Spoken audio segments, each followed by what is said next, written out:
He saved the young albino Apache girl at midnight, and at dawn her mother reclaimed her ranch. The desert was quiet in a way that made every small sound feel loud. The moon hung high above the land, pale and watchful, casting silver light across dry soil, broken fences, and empty corrals. Most people were asleep miles away, but he was awake, doing his usual night work. He walked slowly along the edge of the ranch land, a flashlight in one hand, his boots crunching softly on gravel. This job did not pay much, but it kept him busy and gave him a reason to stay connected to the land. He had lived near this desert for many years. Life had shaped him into a quiet man. He did not talk much, and he did not ask for attention. His past had taught him that staying unnoticed was often safer. He had lost things before, family, chances, and land that once belonged to his father. Since then, nights had become his comfort. The desert at midnight felt honest. It did not pretend to be kind, but it did not lie either. That night felt different. As he walked near an old, abandoned corral, he sensed movement. At first he thought it was an animal, maybe a coyote or a stray horse. He stopped walking and listened. The wind moved gently, brushing against dry grass. Then he heard it again, a soft sound, not a growl, not footsteps. It sounded like breathing, uneven, afraid. He raised his flashlight and slowly moved forward. "Hello," he called out, keeping his voice calm. No answer came, but the sound did not stop. His heart beat faster. He stepped closer and shined the light toward a shadow near the wooden posts of the corral. That was when he saw her. She was small, no more than 10 or 11 years old. She sat curled up against the wood, her knees pulled close to her chest. Her skin was very pale, almost glowing under the moonlight, and her hair was white like desert salt. Her eyes were wide with fear, reflecting the light like glass. She wore old clothes, dusty and torn at the edges, and her hands shook as she tried to shield her face. He froze. In all his years of working nights, he had never seen anything like this. "It's okay," he said softly, lowering the flashlight so it would not hurt her eyes. "I won't hurt you." She did not speak, but tears rolled silently down her cheeks. He noticed then how thin she was, how dry her lips looked, how her feet were bare and covered in small cuts. This was not a child who had wandered off by accident. This was a child who had been running. "Do you have a name?" he asked. She hesitated, then whispered it so softly he almost did not hear. Her voice trembled like the desert air just before a storm. "Are you alone?" he asked. She shook her head slowly. "My mother," she said. "She's at the ranch." "Why are you here?" he asked gently. She looked down. "They were coming," she said. "My mother told me to hide, but I got scared. I ran." He took off his jacket and placed it slowly on the ground a few steps away, pushing it toward her. "You're cold," he said. After a long moment, she reached out and pulled the jacket around her shoulders. It swallowed her small frame, but she seemed to relax just a little. "My mother says I look different," she said suddenly. "That's why people stare." "Different doesn't mean weak," he said. "Sometimes it just means brave." Vehicles, more than one. He knew then that this night was not just about finding a lost child. Something dangerous was moving through the desert. "Come with me," he said. "I know a place where you can rest." He guided her to a small storage shed not far from the corral. It was old but sturdy, hidden by rocks and brush. Inside, he gave her water and some food he carried for long shifts. She drank carefully, like she was afraid it might disappear. "You can stay here until morning," he said. "No one will find you." He thought of his own father standing helpless as men with papers and loud voices took land that had been in his family for generations. "I won't let that happen," he said, surprising himself with how sure his voice sounded. She finally slept, curled up on a blanket. He sat outside the shed, watching the desert. The night felt heavier now, like it was holding its breath. Headlights appeared on the far road, sweeping across the land like searching eyes. He stayed still, hidden in shadow, his heart pounding. The vehicle slowed near the old ranch land, then moved on. As the sky began to change color, shifting slowly from deep blue to soft gray, he knew this was only the beginning. By morning, choices would have to be made. Lines would be crossed.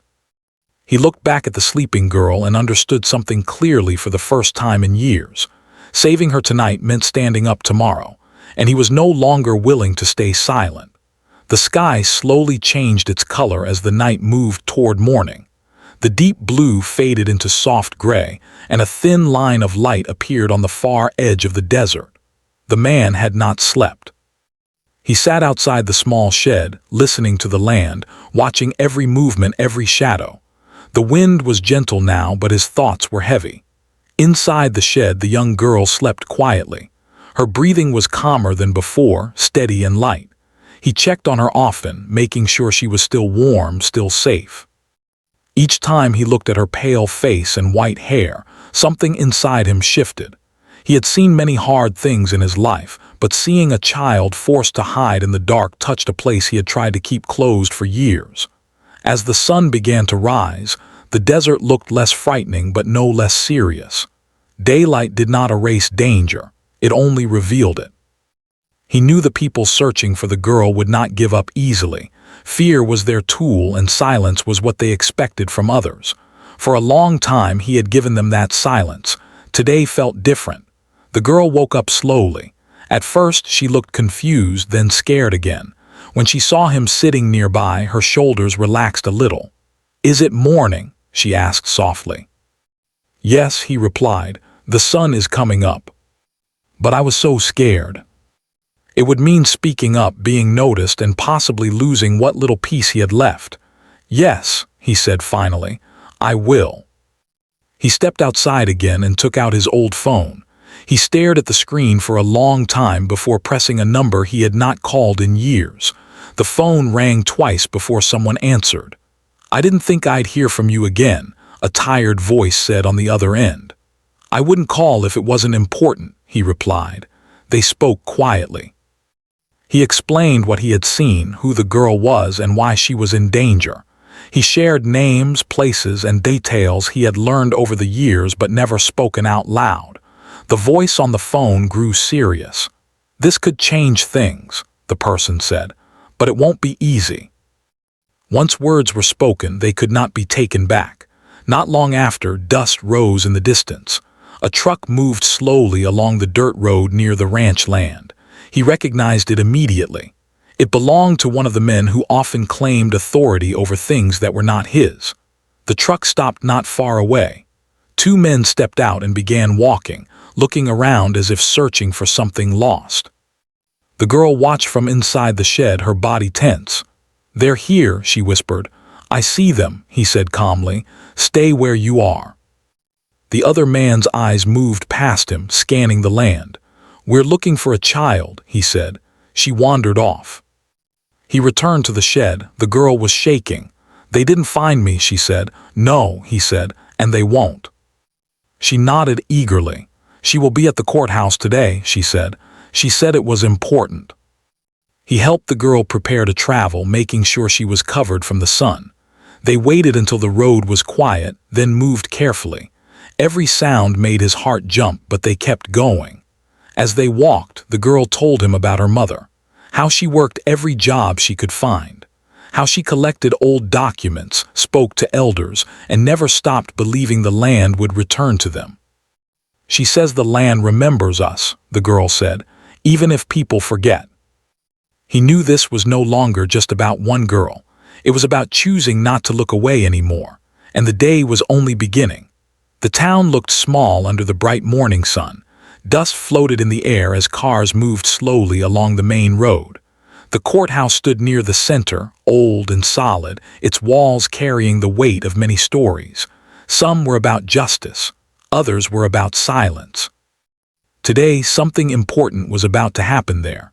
The girl's mother stood outside the building, holding a folder close to her chest. Her face was calm, but her eyes showed how much strength it took to stand there. She had not slept much. When she woke up before dawn and found her daughter missing, fear had rushed through her like cold water. For a few minutes, she had almost lost control. But then she remembered why she was here. She had promised her daughter that she would never stop fighting. She took a deep breath and walked inside. The hallway smelled of old paper and polish. People passed by, some looking curious, others distracted by their own problems. Very few noticed her, and fewer still understood how much courage it took for her to be there. She took a seat and opened her folder again. Inside were papers she had collected over many years, old land records, maps, written statements. Each paper told a small part of a long story, a story of land passed down through generations, a story of promises broken and voices ignored. She had learned the law slowly, step by step, asking questions, reading late into the night, refusing to give up even when doors closed in her face. Her hands shook slightly as she straightened the papers, not because she doubted the truth, but because she worried about her daughter. She had sent the girl away to keep her safe, never imagining she would run back toward danger. At the same time, across town, the man parked the car a short distance away. The girl sat quietly beside him, looking out the window. She was tired, but her eyes were alert, watching everything. "Are we close?" she asked. "Yes," he said, "but we need to be careful." Instead, he contacted someone he trusted, someone who knew how these situations worked. They agreed to meet nearby. While they waited, the girl held her hands together tightly. "My mother will be scared," she said. "She will be relieved," he replied. "Trust me." The girl listened carefully, nodding. For the first time since the night before, she smiled a little. Inside the courthouse, the hearing was about to begin. The girl's mother stood when her name was called. She walked forward, her steps steady, even though her heart was beating fast. Across the room sat men in clean clothes and confident expressions. They had money. They had connections. They believed this was already decided. When the judge entered, the room fell quiet. The mother spoke clearly. She did not raise her voice. She did not beg. She told the story of her family and the land. She explained how the ranch had been taken through pressure and false claims. She showed her documents, one by one, placing them carefully on the table. The men on the other side listened with practiced patience. When it was their turn, they spoke smoothly. They questioned her records. They suggested misunderstandings. They hinted that she was confused, emotional, holding on to the past. She stood still and listened. She had heard these words before, many times, then something unexpected happened. The judge asked a question about recent threats made near the ranch. The room shifted. The men hesitated just for a moment. That moment mattered. Outside, the man received a message. It was time. He entered the courthouse with the woman who had met them earlier. The girl stayed back, safe and hidden. He felt every step as he walked inside, his heart pounding. He had avoided places like this for years. Now he was walking straight into the center of it. When he was called forward, he spoke simply. He explained what he had seen. The child, the search. The men asking questions that did not match concern. He did not accuse loudly. He did not add drama. He just told the truth, slowly and clearly. The judge listened closely. The men across the room grew tense. Their confidence faded as details stacked up. Names, times, places, patterns. The girl's mother watched him, disbelief and gratitude mixing in her eyes. She did not know him, but she understood what he was risking by standing there. The judge asked more questions. The answers filled the room like sunlight, revealing what had been hidden for too long. There was a pause, a long one. "I need time to review this," the judge said. "This hearing will be paused." The girl ran toward her and the mother dropped everything and knelt down, holding her tightly. Tears fell freely now, no longer held back. They stayed like that for a long time, holding each other, breathing in the safety of being together again. The man stood a short distance away, watching quietly. He did not step closer. He did not want to interrupt. Seeing them reunited filled a space inside him he had not known was empty. The mother finally looked up and met his eyes. She stood and walked toward him. "You saved my child," she said. He shook his head. "She was brave," he replied. "Still," she said, "thank you." But something important had already happened. Fear had been faced. Silence had been broken. And the truth, once spoken, could not be buried again. The waiting felt longer than the night had felt. Time moved slowly after the hearing was paused. The courthouse steps were warm under the rising sun, but the air around the girl's mother felt heavy. She sat on a bench with her daughter beside her, one arm wrapped tightly around the small shoulders, as if letting go would invite danger back into their lives. The girl leaned into her mother's side, tired but calm. She traced shapes in the dust with her shoe, listening to the sounds of the town. Cars passed. People talked. Life moved on as if nothing important had happened.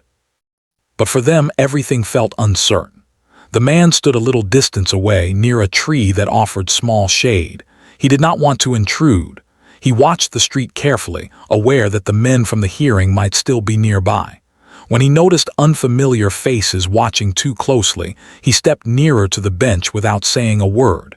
His presence was quiet but firm. The mother noticed. She gave him a small nod, not a smile, not yet, but trust. A short while later, the woman who had helped earlier returned.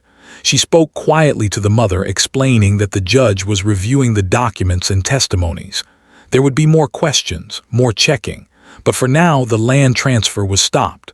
Stopped. That single word felt powerful. The mother closed her eyes for a moment, breathing in deeply. Stopped meant time. Time meant hope. They waited through the late morning. The sun climbed higher and the town grew louder. Someone brought water. Someone else brought simple food.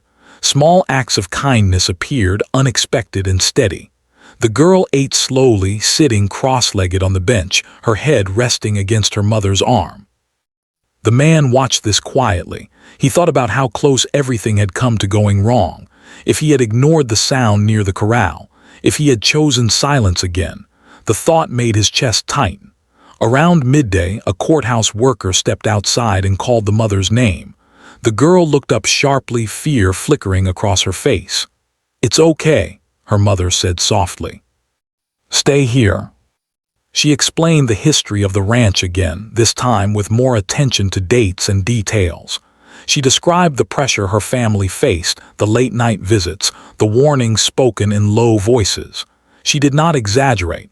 She did not soften the truth either. The documents were examined one by one. Records were compared. A pattern became visible even to those who had not wanted to see it before. When the men who claimed the land were questioned again, their answers no longer sounded confident.